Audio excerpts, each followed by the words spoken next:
As we enter a time of communion, we eat together. Go ahead and hold up the bread. God, thank you for your body. We eat together and now we drink together. But before we eat together, let's continue holding the bread up. This reminds me of when my son took the Lord's Supper for the first time, and they gave us crackers and they gave us juice.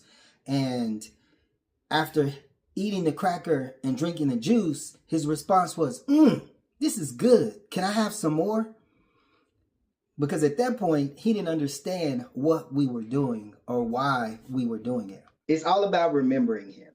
And at least for me, myself, I don't always think about it. I don't always really remember or think about what he really gave up for us. And so when we have these times, and he says as often as you do it, where we are supposed to take a moment to reflect and remember and think about what he did for us and what that means for us, I think it's important. Not in a ritualistic way or a religious way.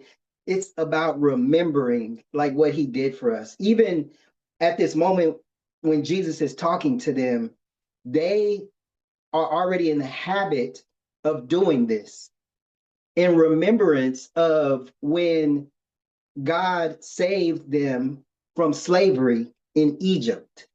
This is something that they did and to remember God saving them from that situation. And it's Jesus is like, okay, you guys have been doing this to remember that.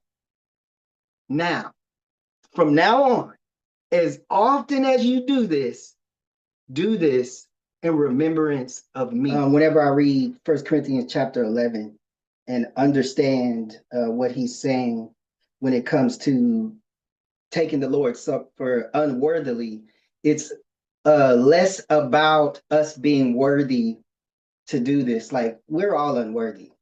We're all unworthy.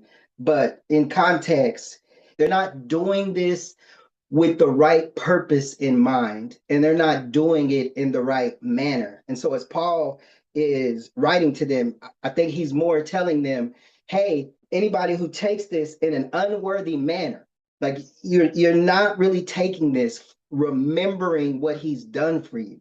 Not necessarily you are unworthy. We're all unworthy. And if you examine yourself, that's what you're going to come out with. If you examine yourself before you take the Lord's Supper and you come out with, okay, now I'm worthy, I can take it, you're missing something. Like, he is the only one who is worthy. His blood is the only blood that was untainted enough to pay the cost for all of our sins.